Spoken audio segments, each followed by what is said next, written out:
Hari ini kita akan belajar firman Tuhan.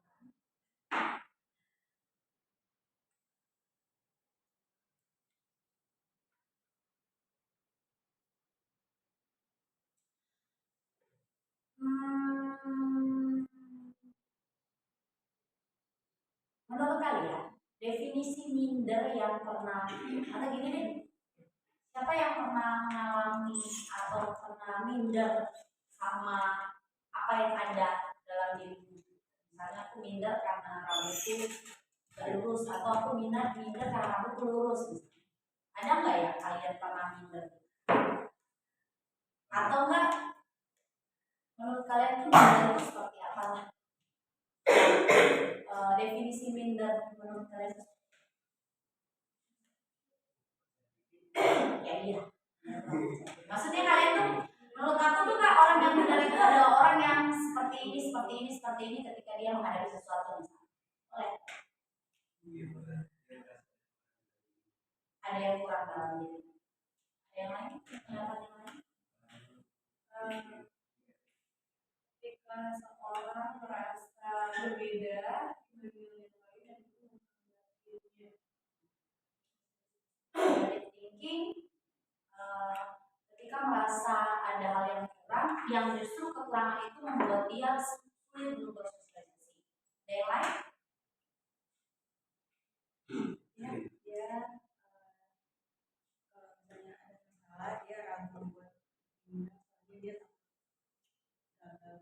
Oh, tidak punya keberanian untuk memulai sesuatu karena selalu memikirkan kegagalan. Ada yang lain? Menurut kalian tuh minder itu seperti apa gitu? Ini sudah kayak ngerasa nggak bisa ngaturin sesuatu. Pesimis. Ada yang lain nggak? Boleh.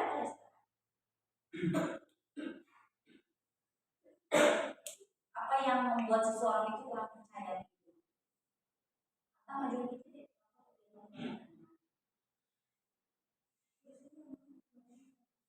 Nah, gitu. Ada lagi nggak? Takut untuk memulai. Oke, ada yang lain? Orang lain atau cara pandang dunia yang selalu dia pikirin jadi Terlalu memikirkan apa yang orang katakan. Oke. Masih ada lagi? Dia udah Fabio, yang best apa? Esther Kurang ada ya apa yang belum tadi. kurang menghargai apa yang tadi.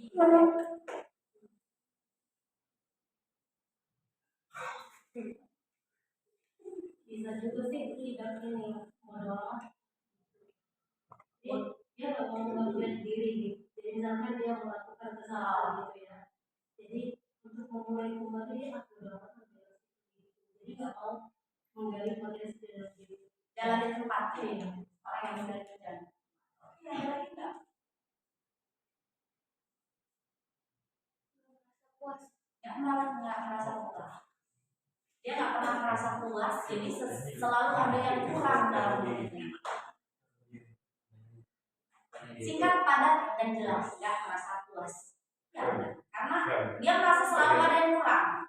Jadi dia kurang percaya diri karena selalu ada yang kurang. Selalu dia merasa ada yang kurang dalam diri. Dan kekurangan itu menjadikan alasan dia untuk minder. Ada lagi nggak? Yang bersyukur. Apa? Ada lagi nggak?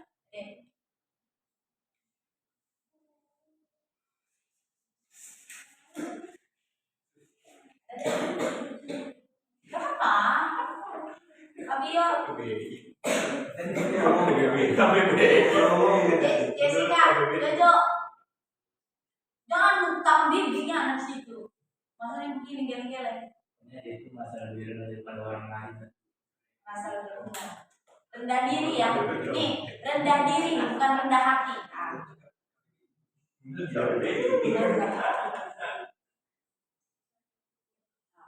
Jadi memang semua yang kalian katakan itu benar, nggak ada yang salah.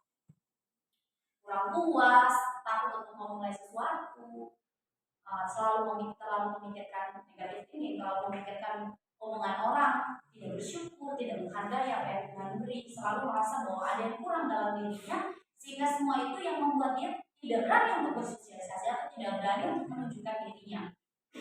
Nah, orang yang sombong sebenarnya termasuk orang yang tidak percaya diri, menyombongkan sesuatu yang sebenarnya tidak. Orang yang sombong itu berarti dia merasa bahwa dia punya kelebihan yang sedangkan itu menjadi kekurangan dalam diri. Nah, kita akan belajar dari satu tokoh di dalam Alkitab bagaimana dia bisa melawan ketidakpercayaan dirinya atas dirinya, ketidakpercayaan dirinya kepada dirinya sendiri, atau bagaimana dia mengatasi mindernya sehingga dia bisa menaklukkan. Karena orang yang minder itu punya dua masalah. Masalah yang pertama dalam dirinya. Semua kalian bilang tadi nggak bersyukur, nggak merasa puas, takut memulai sesuatu, negatif thinking, gitu kan? Itu dalam diri seseorang.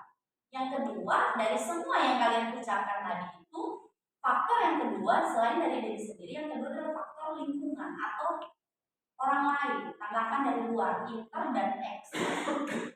Kalian bilang tadi terlalu memikirkan apa yang orang akan katakan, karena memang orang yang tidak percaya diri itu hanya akan dipengaruhi oleh dua faktor, dirinya sendiri dan orang lain. Kita akan melihat bagaimana ada satu tokoh di dalam Alkitab yang bisa mengatasi dua hal ini, sehingga dia bisa menjadi orang yang percaya diri, tapi percaya diri di dalam Tuhan, sehingga dia nggak jadi sombong, sehingga dia nggak jadi memegahkan diri. Mari kita buka dalam kitab Lukas Kalau ada yang belum mendengar cerita ini, wah berarti harus sering-sering baca Alkitab atau sering-sering nonton.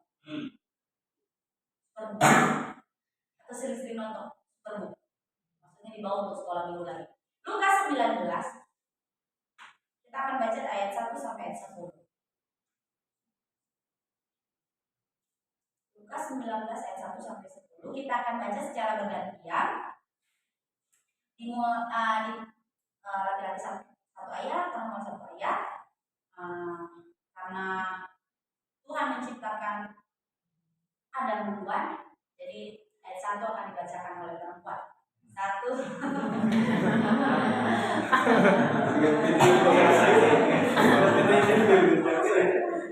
Siap-siap ya. Berarti maksudnya masih fokus. Tadi kalau nggak ketawa kalian berarti lagi nggak fokus. Berarti fokus. Baik, terima kasih. Kayak perempuan ayat yang pertama, ayat kedua laki-laki dan seterusnya. 1, 2, 3. Yesus masuk ke kota Yeriko dan berjalan terus melintasi kota itu. Di situ ada seorang bernama Zakheus, kepala pungut cukai, dan dia seorang yang kaya. Ia berusaha untuk melihat orang apakah Yesus itu, tetapi ia tidak berhasil karena orang banyak sebab badannya pendek. Maka berlarilah ia mendahului orang banyak, lalu memanjat pohon ara untuk melihat Yesus yang akan dilewati. Ketika Yesus sampai ke tempat itu, ia melihat ke atas dan berkata, Zakheus, segeralah turun, sebab hari ini aku harus menumpang di rumahmu. Lalu Zakheus segera turun dan menerima Yesus dengan sukacita. Tetapi semua orang yang melihat hal itu bersungut-sungut karenanya ia menumpang di rumah orang berdosa. Tetapi Zakheus berdiri dan berkata kepada Tuhan, Tuhan, setengah dari milikku akan kuberikan kepada orang miskin, dan sekiranya ada sesuatu yang kuperas dari seseorang akan kukembalikan 4 kali lipat. Kata Yesus kepadanya, hari ini telah terjadi keselamatan pada rumah ini, karena orang ini purna agama. Sebab anak manusia datang untuk mencari dan menyelamatkan yang hilang. Oke. Teman-teman semua udah tahu kisahnya bahwa ada Zakheus, orang yang pada saat itu dari kebanyakan orang itu memiliki badan yang pendek. Dari kebanyakan tinggi rata-rata orang-orang pada zaman itu dia termasuk orang yang pendek. Lebih gampang tuh sebenarnya bilangnya, kalau orang Indonesia itu bilangnya orang yang bogel gitu kan. Nah, dia adalah ayat 2 bilang bahwa dia adalah kepala pemungut cukai. Ingat, dia kepala loh, bukan pemungut cukai. Dia kepalanya yang mengepalai pemungut cukai. Mungkin kalau cukai itu biasa kalau kalian dengar di TikTok, kalau ada orang-orang yang keluar kota kayak luar negeri misalnya pulang tuh, wah aku habis beli barang-barang ini, tapi ribet di bagian bea cukainya gitu. Itu maksudnya berarti perpajakan. Nah, Zakheus melayani di bidang itu, bidang pajak lah, dan menurut aturan pada zaman itu mereka memberikan pajak. Kemudian pada saat itu memang yang berkuasa pada zaman itu ya pemerintahan Romawi, jadi istilahnya mereka membayar pajak pada pemerintahan Romawi. Tapi yang menarik adalah apa yang terjadi dari kisah ini. Kita akan belajar bagaimana seseorang bisa melawan keadaan dirinya dan keadaan sekitar untuk dia bisa ketemu sama kita. Yang pertama, kenapa tadi saya bilang, kakak bilang bahwa orang yang minder itu punya masalah dengan pribadinya, dengan diri sendiri. Zakheus punya masalah, kekurangan yang dia punya adalah dia pendek, dia bogel. Itu sesuatu yang mungkin kalau orang pada umumnya sekarang kita berpikir untuk dia minder bisa saja, oke saja, fine saja, karena memang pada saat itu posisi keadaan fisik dia memang bisa menjadikan alasan untuk dia minder. Itu yang pertama. Yang kedua, karena dia bogel, karena dia pendek, itu yang menjadi kesulitan untuk dia bisa ketemu dengan Tuhan. Jangankan Sakeus, Jessica aja misalnya, lagi pengen nonton bola, khususnya nonton bolanya di kampung-kampung misalnya, yang nggak ada kursi penontonnya, semua penontonnya di lapangan. Itu pasti susah untuk dia, kalau dia ada posisi belakang untuk dia maju ke depan, orang udah banyak pasti susah. Artinya bahwa ada faktor luar yang membuat dia itu sulit untuk ketemu dengan Tuhan. Jadi memenuhilah untuk Sakeus itu nggak percaya. Tapi apa yang boleh kita lihat? Bagaimana supaya seseorang itu bisa berubah dari yang tadinya tidak percaya diri itu menjadi percaya diri. Yang pertama, apa yang dimiliki oleh Sakeus? Yang pertama itu dia punya fokus dan dia punya tujuan. Dia punya fokus dan dia punya tujuan. Kalau kayak kata Kak Boy tadi, orang yang minder itu orang yang bodoh amat. Bodoh amat dalam artian ya udah, nggak usah mengupgrade diri. Kalau Sakeus orang yang bodoh amat, dia nggak akan bisa mengatasi kekurangan ketidakpercayaan diri. Jadi kalau kita pengen nggak minder, pengen punya kepercayaan diri, yang pertama kita punya tujuan. Kita punya tujuan dan kita fokus sama tujuan. Sakeus apa yang jadi tujuan? Tujuannya simple, cuman pengen lihat Tuhan Yesus, bukan bertemu. Dia cuma pengen lihat Tuhan Yesus. Kenapa? Karena dia penasaran sama nih orang ini nih. Kalau dulu waktu sebelumnya misalnya kayak Code Blue, tahu nggak semua Code Blue? Yang food blogger, tahu kan ya yang kasusnya yang dia kan kalau dulu food bloggernya itu kalau mencicipi sesuatu dia cuma suaranya doang, dubbing doang dia. Oh ini kurangnya ini, nggak akan ada wujud nyatanya gitu. Tapi itu dulu orang penasaran sama nih orang ini, tapi sekarang udah nggak penasaran karena orang udah tahu nih orang. Tapi yang sampai sekarang yang kalau kakak secara pribadi penasaran itu, kakak pengen ketemu sama ada satu hamba Tuhan, khususnya dia di bagian yang suka berdebat. Apa yang suka berdebat? Apologet internasional sih dia. Namanya Christian Prince. Sampai sekarang aku belum tahu orang itu yang mana gitu. Tapi dari beberapa kali aku lihat videonya, penjelasannya itu sangat menarik. Pengetahuannya tentang firman, pengetahuannya tentang sejarah, bahkan sejarah bukan cuma sejarah Israel, sejarah Arab pun dia tahu. Itu menjadi penasaran sampai hari ini. Kalau ditanya pengen ketemu, pengen. Aku belum tahu, tapi udah pernah dengar kisahnya. Sama kisahnya seperti si Sakeus. Dia udah dengar Yesus itu bla bla bla, dia ngajar, dia itu guru, melakukan mujizat. Jadi dia penasaran mana nih orang. Seorang yang punya tujuan itu pasti ada rasa yang dibangun untuk dia melakukan sesuatu. Tapi jangan salah, orang yang punya tujuan belum tentu bisa menjadi percaya diri yang benar. Jadi tujuan yang pertama itu kita harus tujuan oke. Tapi yang kedua, kita harus punya tujuan dalam kebenaran. Misalnya, aku suaranya nggak bagus.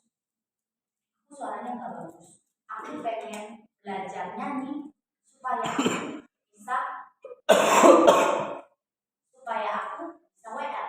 Itu satu poin, satu masuk ya, punya tujuan. Tapi yang kedua harus punya tujuan di dalam kebenaran. Aku pengen jadi WL supaya aku dilihat orang suatu bagus. Itu tidak termasuk dalam tujuan yang benar. Tapi kalau kita misalnya yang nggak bisa nyanyi, belajar nyanyi terus jadi WL supaya aku kalau puji Tuhan membantu aku pengen mempersembahkannya. Itu tujuan ya.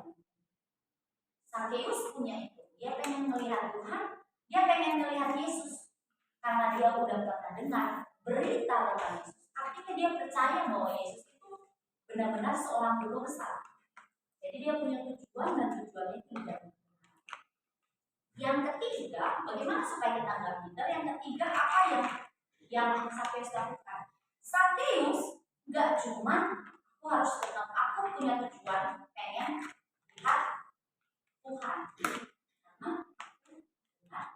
Tuhan Yesus itu guru. Atau misalnya yang tadi, aku pengen belajar nyanyi supaya aku bisa melayani Tuhan, dan pelayanan itu untuk menyenangkan Tuhan. Gak berhenti sampai di situ. Orang yang punya tujuan di dalam kebenaran. Dan yang ketiga itu punya usaha. Sakeus berusaha. Usaha yang Sakeus lakukan gak main-main. Gak main-main, teman-teman. Dia posisi saat itu sebagai seorang pejabat. Kita nggak usah yang jauh-jauh deh. Misalnya nih, ada bupati, usah bupati deh, camat gitu. Usah bupati, camat aja. Lagi di kerumunan orang, lari nggak jelas gitu, mendahului orang dengan posisi kayak awas, kayak apaan sih camat gitu loh misalnya. Tapi saya semua melepaskan itu. Orang bisa berkata, wah Sakeus orang kaya, orang punya jabatan, istilah pejabat, masa rela-rela lari mendahului orang banyak. Dia mendahului orang banyak, nggak sampai situ nggak? Ya mungkin oke lah, lari camat mungkin dipikir, oh iya nggak camat lari, atau mungkin olahraga bisa ya. Sakeus lari, oh mungkin olahraga, nggak sampai dia naik pohon arah. Pohon arah ini nggak sampai pohon tomat ya, atau pohon toge, enggak. Pohon arah yang lumayan harus effortnya lebih untuk naik situ. Apalagi posisi dia bukan orang yang punya fisik normal. Kakak panjat pohon mangga waktu itu masih di rumahnya Pani itu agak susah juga, padahal waktu itu ada bantuan pagar, manjat di pagar dulu baru naik pohon, itu agak susah. Apalagi modelan kayak Sakeus, dalam posisi pada saat itu dia orang yang bogel gitu, maksudnya dalam artian orang yang pendek. Dia melakukan itu teman-teman, itu bagian dia. Jadi kita harus punya tujuan di dalam kebenaran. Yang ketiga, kita harus bisa berusaha. Kak, kita udah mulai Tuhan? Enggak dong. Misalnya kayak tadi mau WL, suaranya nggak bagus, tapi dia punya tujuan untuk jadi WL supaya dia bisa melayani Tuhan dan pelayanan itu dipersembahkan oleh Tuhan. Dia punya tujuan dan tujuannya dalam kebenaran. Tapi bisa nggak dia bagus nyanyi kalau dia nggak pernah nyanyi? Misalnya dia nggak pernah latihan vokal, gak usah latihan vokal deh yang harus sewa guru vokal gitu. Dia nggak pernah searching di TikTok, dimanapun di YouTube, cara bagaimana melatih vokal sederhana misalnya di rumah. Dia nggak pernah melakukan itu, bagaimana dia bisa menjadi WL? Sama seperti Sakeus, dia pengen ketemu Tuhan Yesus karena dia pernah dengar Tuhan Yesus, tapi dia nggak mau kasih effort lebih, dia nggak mau kasih usaha untuk dia naik pohon arah. Dia selamanya nggak akan lihat Tuhan Yesus karena dia memang nggak bisa. Waktu itu posisinya dia pendek. Paling kalaupun dia berusaha, ya maksudnya istilahnya dia nggak yang berusaha, dia paling lihat kakinya Yesus doang kali, nunduk doang mungkin. Nunduk pun sebenarnya usaha dia. Nah teman-teman, untuk kita bisa punya kepercayaan diri yang benar dalam Tuhan, yang pertama kita harus punya tujuan. Dan tujuan kita itu dalam kebenaran. Semua tujuan yang benar itu adalah tujuan yang berpusat pada Yesus. Ingat, aku tujuannya benar kok Kak, untuk pelayanan. Bullshit pelayananmu kalau kamu pelayanan yang kamu kerjakan itu bukan untuk menyenangkan Tuhan.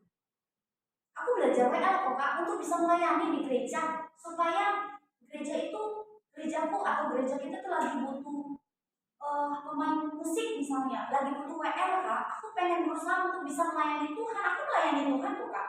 Pelayanan bullshit kalau kamu melayani tapi pelayanan yang kamu lakukan itu pusatnya bukan Yesus. Aku melayani karena disuruh papi kok, aku melayani karena disuruh Kak Jelly, atau aku melayani karena dijadwalin Kak Poli di YouTube. Itu semua sia-sia karena kamu punya tujuan tapi tujuan kamu gak dalam kebenaran. Jadi teman-teman, untuk kita bisa gak minder, yang pertama kita punya tujuan. Yang kedua, tujuan yang benar. Yang ketiga, kita harus melakukan usaha.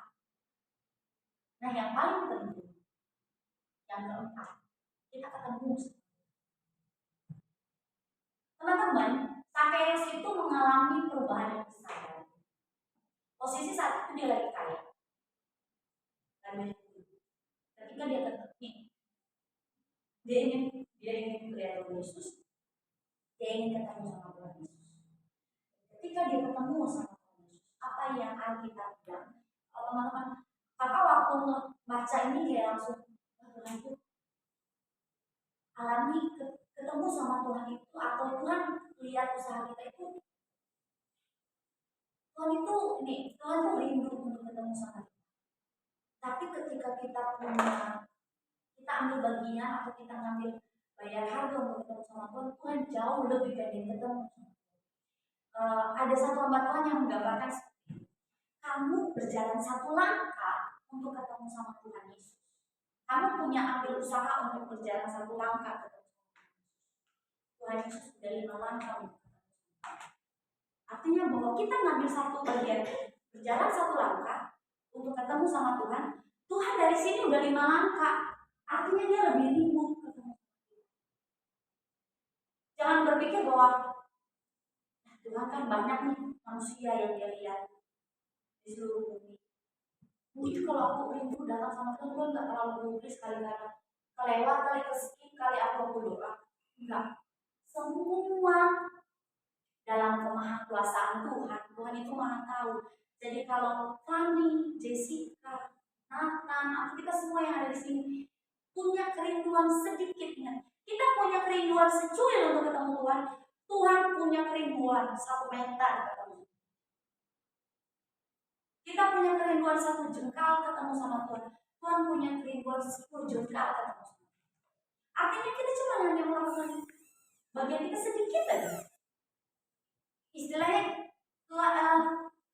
kita mulai aja dulu nih. Tuhan yang akan bekerja. Jadi mengalami perjumpaan sama Tuhan itu penting. Adik-adik, jangan berpikir bahwa aku udah ketemu Tuhan kok, aku percaya sama Tuhan. Wah, kalau kakakmu berbagi tentang kesaksian ketemu sama Tuhan dalam hadirat Tuhan itu luar biasa. Tapi yang harus kita lihat dulu dalam kisah Sakeus adalah ayat 5.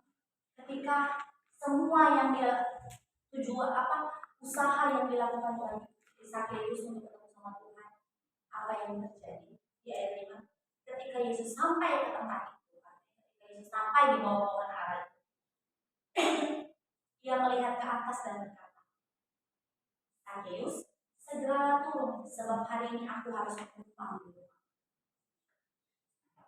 Waktu baca ini, kakak mencoba mengilustrasikan cerita ini seperti ini. Tuhan Yesus lagi jalan. Tuhan Yesus lagi jalan. Bayangkanlah kalau kayak Pak Jokowi, kalau lagi mau kunjungan orang banyak gitu ya. Ini Tuhan Yesus lagi jalan. Orang banyak berbondong-bondong mengelilingi dia, ikutin dia.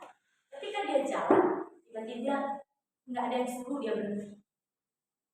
Dia lihat si Sakeus yang posisi saat itu mungkin orang nggak perhatian, tapi Tuhan memperhatikan.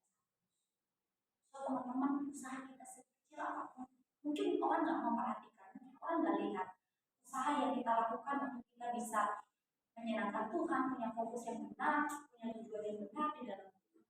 Tapi ingat, Tuhan lihat, bahkan Tuhan berhenti di depan Sakeus.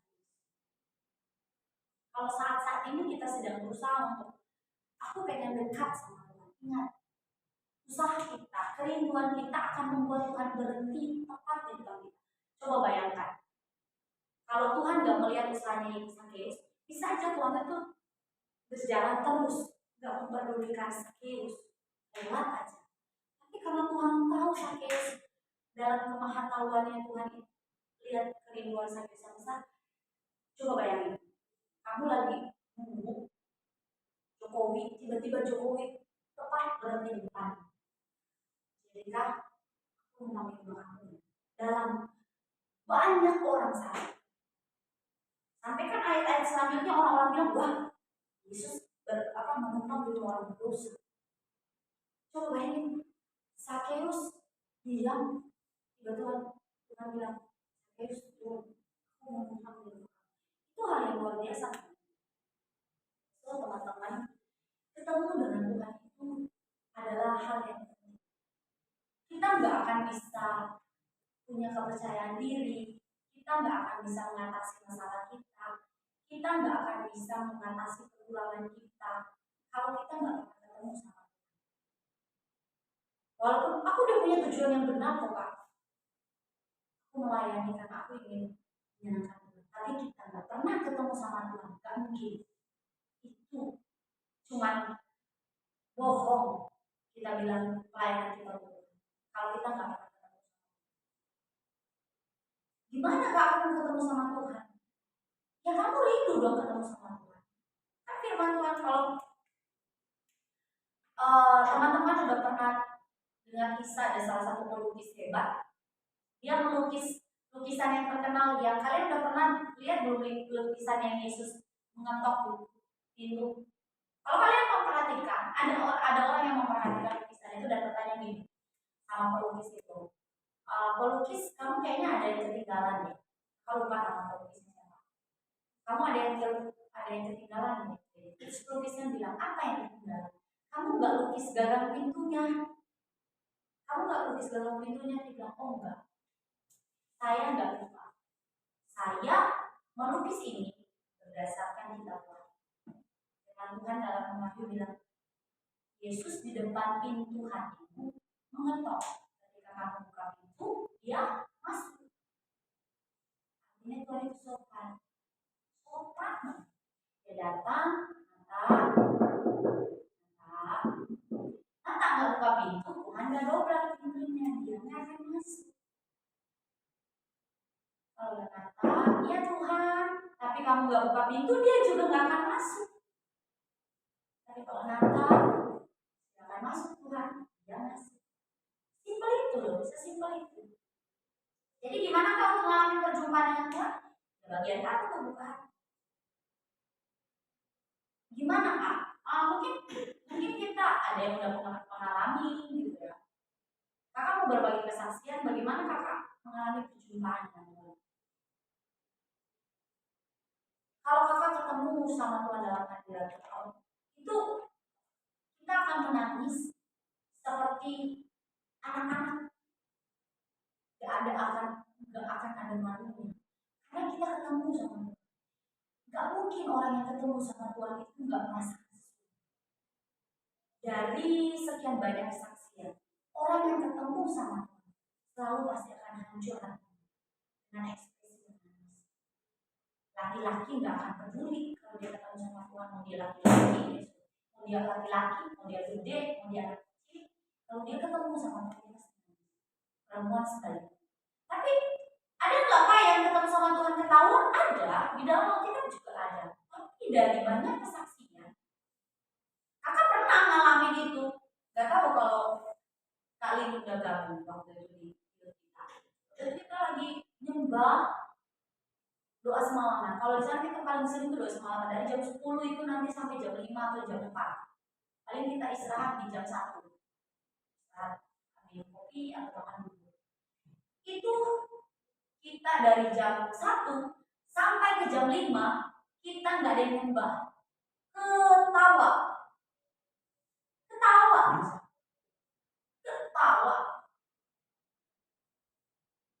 Ya, cuma mungkin waktu itu karena memang belum heboh ya, nggak ada gadget, nggak ada yang bisa di video, tapi kita ketawa semua orang yang ada di situ. Waktu itu kita libur itu, ya posisi waktu itu kakak kelas 1 SMA, aku akhir mulai kelas 1 libur joy. Ketawa, kita anak-anak kita lagi doa, itu dari jam 1 sampai jam 5 ketawa yang benar-benar kayak orang dikelitikin, bukan ketawa hahaha. Ketawa benar-benar ketawa kayak ada yang lucu. Tapi kita lagi nyembah, lagi nyanyi 1-2 lagu terus nyembah, tiba-tiba satu ketawa, semua ketawa. Tapi ada juga waktu itu doa semalaman. Dari jam 10 itu sampai jam 2 nangis. Jadi unik, kita ketemu dengan Tuhan itu unik, gak bisa ditebak. Ada satu kesaksian hamba Tuhan, Kak Lin juga tahu namanya Kak Surya. Dia ketemu sama Tuhan itu lagi di dalam angkot. Coba, dia lagi dalam angkot, tiba-tiba dia duduk, dia memang sedang memikirkan Tuhan pada saat itu. Dia duduk, dia tiba-tiba basah roh. Di dalam angkot itu dia nggak bisa kendalikan diri. Maksudnya dia nggak bisa tahan lidahnya, dia berbahasa roh. Sampai dia nyampe di kos, sampai besok paginya semalam-malaman dia basah roh. Kok bisa? Ya nggak bisa, kita nggak bisa dibuat-buat, itu nggak bisa. Sakeus apa yang dia alami ketika dia ketemu dengan Yesus, dia bilang, Tuhan, sekiranya ada, aku akan menjual seluruh hartaku dan akan kuberikan kepada orang miskin. Setengah hartaku akan kuberikan kepada orang miskin. Dan juga sekiranya ada orang yang keras, aku akan kembalikan 4 kali lipat. Pada saat itu, waktu Yesus bilang menumpang di rumahnya Sakeus, sampai yang orang bilang, wah, Tuhan Yesus menumpang sama orang yang berdosa. Artinya Sakeus saat itu menjadi pemungut cukai yang jahat. Berarti dia meras. Berarti udah pasti dia ada meras. Bayangin aja kalau dia meras 10 orang. Dia peras 10 orang. Yang satu, setiap orang dia peras 10 juta misalnya ya, 10 juta. Akan dikembalikan 40 juta. Ya kan 4 kali lipat kan? 40 juta satu orang. 10 orang berapa? 400. 10 orang ya. Bagaimana dia nggak akan habis duit? Bagaimana dia nggak akan miskin? Itu bukan miskin lagi, miskin. Artinya ketika kita ketemu sama Tuhan, ketika kita ketemu sama Tuhan, kita pasti akan punya tujuan yang benar. Apapun yang menjadi kekurangan kita, misalnya kekurangan fisik atau kekurangan apapun yang ada dalam diri kita itu tidak akan mempengaruhi, tidak akan mempengaruhi hubungan pelayanan kita, tidak akan mempengaruhi hubungan sosial kita, tidak akan mempengaruhi hubungan kita dengan Tuhan. Akan ada hati yang bersyukur, akan ada hati yang menghargai apa yang Tuhan berikan. Karena kita udah ketemu sama Tuhan. Ketika kita ketemu sama Tuhan, semua.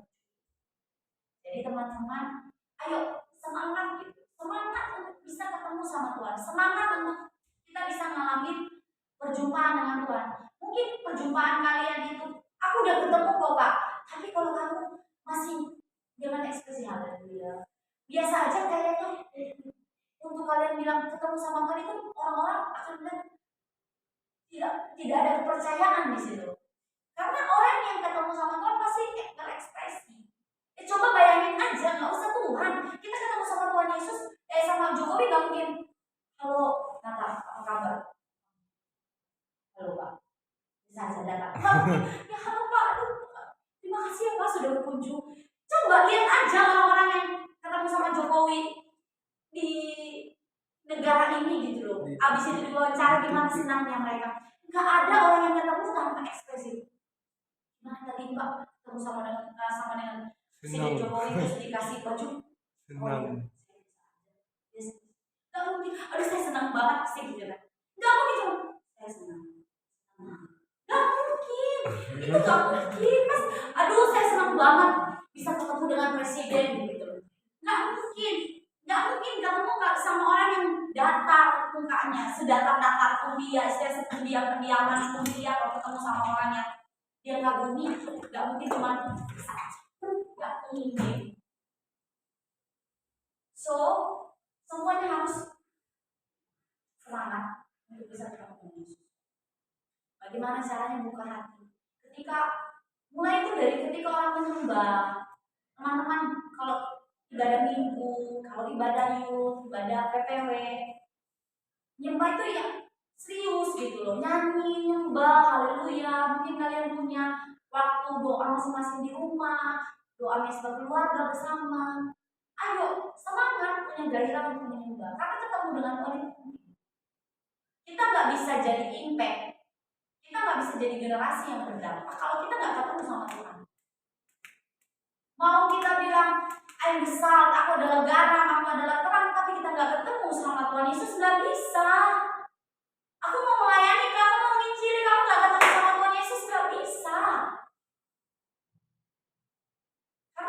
pelayanan yang kamu kerjakan itu cuma pelayanan yang di depan doang, kulitnya doang, kamu gak masuk ke dalam. Siapa tahu mangga itu kalau cuma kulitnya doang bisa aja bagus, tapi nggak tahu dalamnya busuk. Kalau kita bilang aku mau melayani Tuhan kak, aku mau menginjilin, tapi kita nggak ketemu sama Tuhan, belum tentu. Siapa tahu pelayanan kita itu disertai motivasi yang gak benar. Jadi ayo, malam ini kakak tuh kenapa pengen menyampaikan ini, karena kakak tuh greget banget kalau kita belum pernah ketemu dengan Tuhan. Dan orang yang ketemu dengan Tuhan, lihat Sakeus mengalami perubahan.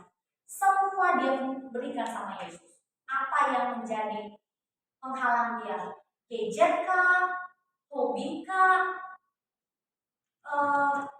Apa yang menjadi penghalang kita untuk rasa ngantuk kah? Game online kita kah? Komik kita kah? Hobi olahraga kita kah? Itu bisa kita kasih sama Tuhan kalau Tuhan minta itu. Tapi kalau kita nggak ketemu, nggak bisa kita seperti ini. Sakeus memberikan semua. Jadi kalau masih ada hal-hal yang bikin kita nggak serius untuk ibadah, ada hal-hal yang masih membuat kita nggak serius untuk menyembah, ada hal-hal yang masih membuat kita nggak bisa ketemu dengan Tuhan, berarti kita belum punya kerinduan. Karena orang yang punya kerinduan, Tuhan akan menghargai setiap kerinduan. Seperti kakak bilang tadi, satu langkah kita ingin ketemu dengan Tuhan, satu langkah kita punya kerinduan untuk ketemu dengan Tuhan. Tuhan 5 langkah jalan maju. Anak yang hilang, perumpamaan anak yang hilang, anak bungsu yang hilang, ketika dia kembali, dia jalan pelan-pelan menuju rumahnya karena dia takut bapaknya marah. Tapi firman Tuhan di situ digambarkan bapaknya apa? Ketika bapaknya melihat anaknya dari jauh, bapaknya masuk ke dalam. Ketika dia lihat anaknya dari jauh, bapaknya berlari. Kita jalan ketemu sama Tuhan, Tuhan berlari ketemu sama kita. Ya teman-teman, ayo semuanya punya kerinduan untuk bisa ketemu sama Tuhan.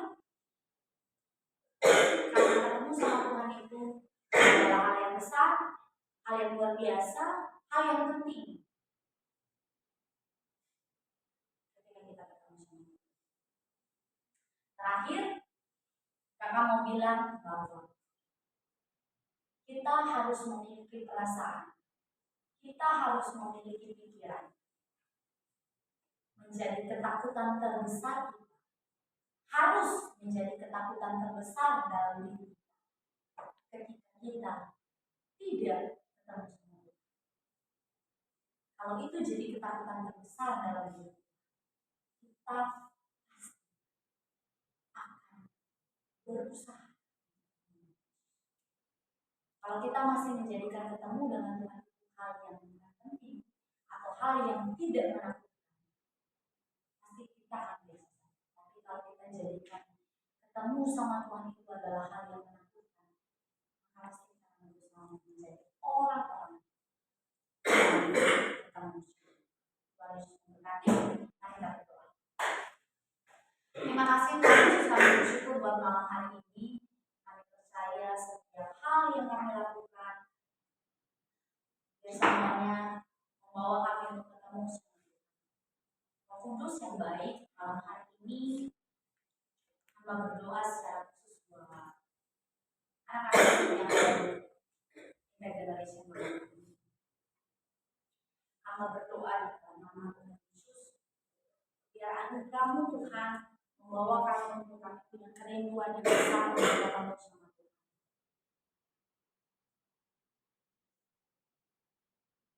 Mari Tuhan mau berbicara dalam setiap hati kami. Kami bisa ketemu dengan Tuhan. Terima kasih Tuhan. Terima kasih Tuhan. Kami bersyukur Tuhan. Kami punya kerinduan yang besar. Dan kami bisa ketemu dengan Tuhan. Terima kasih Yesus.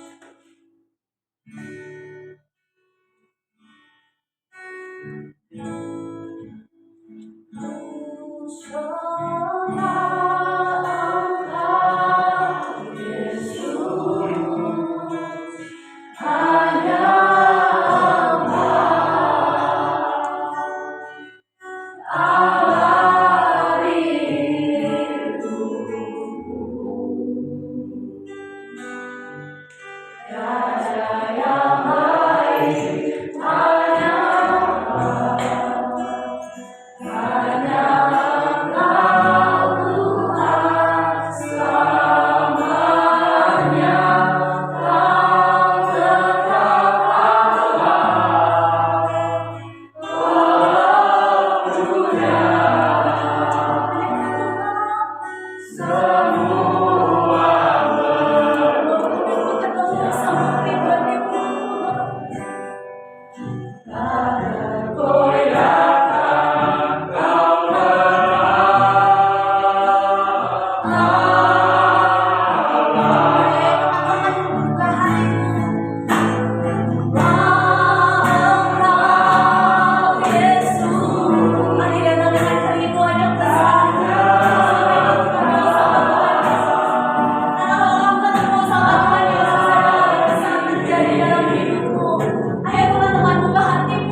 Iya,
Rasanya enak, rasanya happy, rasanya damai.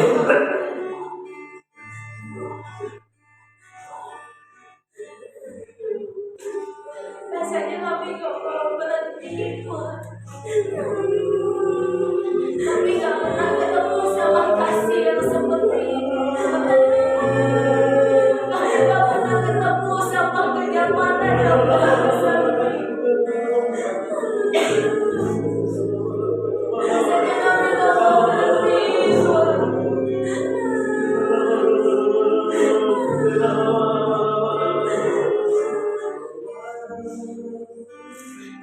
Ampuni kami, Tuhan. Kalau kami masih punya rasa kecewa di hati ini, ampuni kami, Tuhan. Kalau kami masih punya rasa marah, ampuni kami, Tuhan. Kalau kami masih gak bersyukur sama yang Tuhan kasih, ampuni kami, Tuhan. Kalau kami sering bersungut-sungut, ampuni kami kalau masih kami sering ngeluh sama Tuhan. Ampuni kami, Tuhan. Ampuni Tuhan Yesus, kami mohon ampun.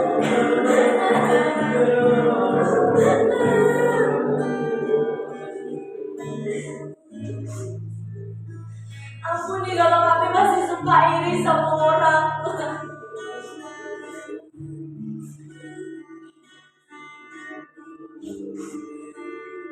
Malam hari ini kami ketemu sama sukacita. Malam hari ini kami ketemu sama cinta. Malam hari ini kami ketemu sama damai yang gak bisa dikasih sama mami sama papi, yang gak bisa dikasih sama teman-teman, yang gak bisa dikasih oleh dunia ini, yang hanya kami bisa temukan di dalam Engkau. Terima kasih Tuhan Yesus. Gak ada yang lain yang bisa kami bilang selain bilang terima kasih Tuhan Yesus. Terima kasih Tuhan, terima kasih. Terima kasih buat setiap hal yang terjadi dalam hidup kami. Ya kami tahu satu hal bahwa Tuhan, Engkau tidak pernah tinggalkan kami. Tuhan, Engkau gak pernah ninggalin kami sendiri. Engkau gak pernah ninggalin kami sendiri, Tuhan. Terima kasih Bapa yang baik. Terima kasih Tuhan. Biar kiranya yang besar itu terus ada dalam hidup kami. Setiap kami nyembah Tuhan, setiap kami berdoa, biar kiranya itu semakin tumbuh dalam hati kami. Kami ketemu sama pribadi itu. Terima kasih.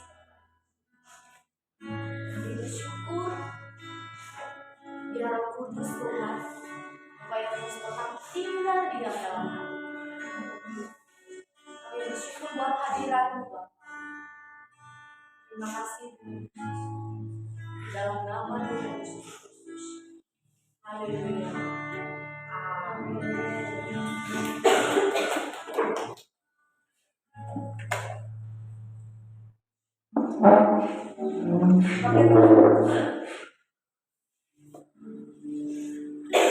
Oke teman-teman,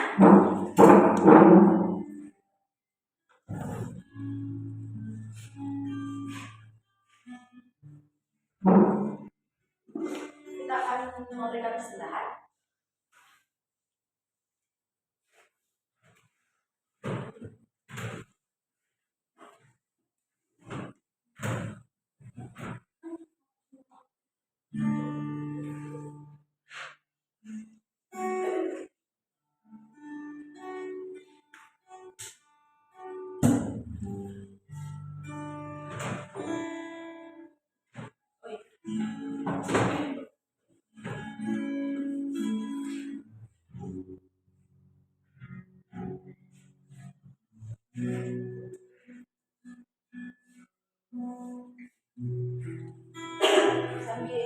coba dijalankan ada kita semua. Minggu depan pastikan kalian hadir karena minggu depan kita akan kedatangan bintang tamu. Seharusnya hari ini tapi beliau tadi tiba-tiba ada kegiatan yang nggak bisa. Sebenarnya kemarin udah janjian hari ini tapi karena ada sesuatu dan lain hal yang memang harus dilakukan nggak bisa ditunda. Jadi beliau akan datang di hari Sabtu depan. Beliau akan datang di hari Sabtu depan dan beliau udah tahu sih pertanyaan-pertanyaan kita semua dan katanya besok diusahakan untuk menjawab semua pertanyaan yang sudah ada, usahakan untuk menjawab semua pertanyaan yang sudah berikan. Kalau memang masih ada pertanyaan tambahan, kak masih nunggu sampai hari Senin, masih boleh. Nah, dia bilang kalau memang masih ada pertanyaan nggak apa-apa, nanti pertanyaan susulan itu paling lambat besok lah kalau memang mau ada ya. Jadi boleh besok pas ibadah nanti kasih kakak. Kalaupun istilahnya pertanyaan selanjutnya mau ngecek juga nggak apa-apa. Jadi aja nggak apa-apa. Teman-teman sebenarnya kita ada undangan untuk acara ibadah gitu. Yang seperti yang kemarin yang intimasi di kalau ini acaranya itu tanggal 25 ya minggu depan. 25 ya kan ya yang depan tanggal 25 tapi karena yang pertama itu kita ada bintang tamu kita nggak bisa, yang kedua karena ada latihan drama ya, jadi karena itu juga ngambil bagian untuk latihan drama dan latihan menari juga ya yang opening, jadi karena waktunya mepet kalau kita nggak, maksudnya kalau kita ikut ibadah terus kita nggak latihan waktunya semakin mepet gitu loh, karena kurang lebih kita tinggal 1 bulan lagi. 1 bulan itu udah termasuk dengan dari beristirahat. Jadi kakak pilih untuk kita tetap ibadah di sini dengan bintang tamu yang akan menjawab pertanyaan kita dan dilanjutkan dengan latihan. Nah teman-teman, hari ini kan ulang tahun PBI. Jadi kakak baru cek handphone, ternyata mami sama istri udah dari tadi nelpon bahwa kita diundang ibu-ibu, diundang PBI untuk makan sama-sama. Jadi dari sini nanti kita ke sana di kuliah, apa nanti bolak-balik aja di motor. Di apa namanya cewek-cewek kalau kakak yang bolak-balikin, mungkin masih bukan bolak-balikin ya, bolak-balik antar maksudnya. Sebenarnya kok atau kita mau jalan bareng aja. Kalau jalan bareng dekat, lurus aja dari sini di belakang lurus aja. Oh iya, itu jam 8. Kalau hari ini kita pergi, mau lagi nanti. Enggak, takutnya kalau jalan kaki lama. Kan kalau mau latihan. Kalau latihan apa namanya? Lama. Enggak apa-apa. Kita yang Oke. Tetap semangat teman-teman, baca firman. Baca apa lagi ya? Baca firman. Baca firman, bangun hubungan pribadi sama Tuhan. Waktu doa khusus supaya kita benar-benar setiap hari bisa ketemu sama Tuhan. Nah, kalau kita ketemu sama Tuhan ada hal yang luar biasa, ada apapun yang susah digambarkan. Bagaimana rasanya? Kalau kakak tanya satu-satu, bagaimana rasanya? Nggak tahu kak, karena memang ketemu sama Tuhan itu kita nggak bisa mengulang. Pasti, mari semua bawa hati. Yesus memberkati, kita akan masuk dalam perjumpaan. Jadi minggu depan kita tetap ibadah seperti biasa ya teman-teman.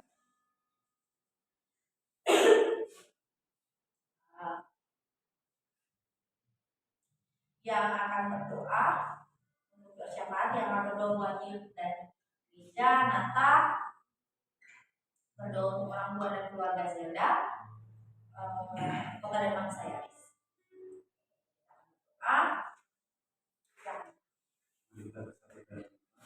Bapak kami mengucap syukur ya Tuhan karena Bapak mengumpulkan kami di tempat ini Tuhan, Yesus dan Tuhan. Bapak kami mengucap syukur karena telah memberikan kesempatan untuk mendengarkan sebagian dari firman-Mu ya Tuhan, kiranya firman-Mu boleh kami lakukan di kehidupan sehari-hari kami ya Tuhan, agar firman-Mu ini tidak mati hanya kami dengar ya Tuhan, tapi kami boleh hidup ini di kehidupan kami ya Tuhan. Kami berdoa ya Tuhan untuk di tempat ini ya Tuhan, kiranya semakin hari semakin banyak anak-anak muda yang digerakkan hatinya untuk datang beribadah di tempat ini ya Tuhan, supaya di tempat ini semakin bertumbuh juga ya Tuhan. Kiranya Kau tumbuhkan kami untuk semakin serupa dengan gambaran-Mu ya Tuhan, sehingga dimanapun kami berada kami boleh menjadi teladan bagi sekitar kami ya Tuhan. Bapak, kami juga berdoa untuk di gereja di tempat ini ya Tuhan, House of Worship, kiranya Kau tumbuhkan gereja ini ya Tuhan, banyak jiwa-jiwa yang baru ya Tuhan, dan juga ya Tuhan kami rindu untuk gereja ini memiliki tempat yang permanen. Kiranya Kau perluas juga Tuhan tempat ini supaya lebih banyak jiwa-jiwa yang datang kepada-Mu di tempat ini ya Tuhan. Ya Bapak, kami juga berdoa untuk jemaat dan keluarga pastori di tempat ini ya Tuhan, yang mana memiliki pergumulan ya Tuhan. Kiranya Engkau mampukan mereka untuk menghadapi pergumulan mereka ya Tuhan. Kiranya Engkau berkati mereka senantiasa Tuhan. Kami ucap syukur ya Tuhan.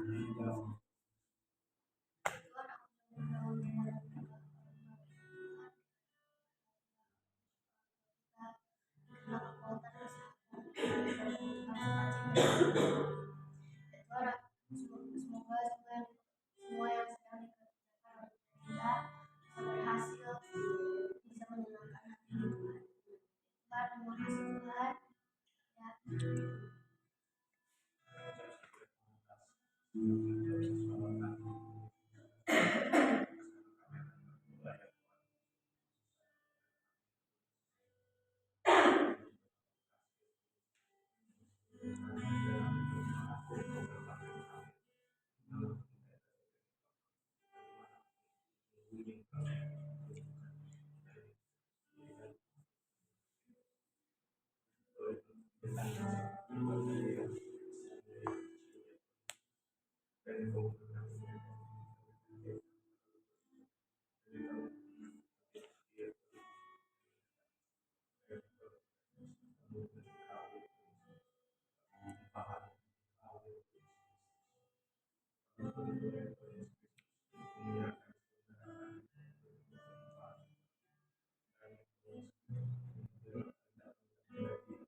Terima kasih Bapak yang baik, kami bersyukur. Terima kasih Bapak.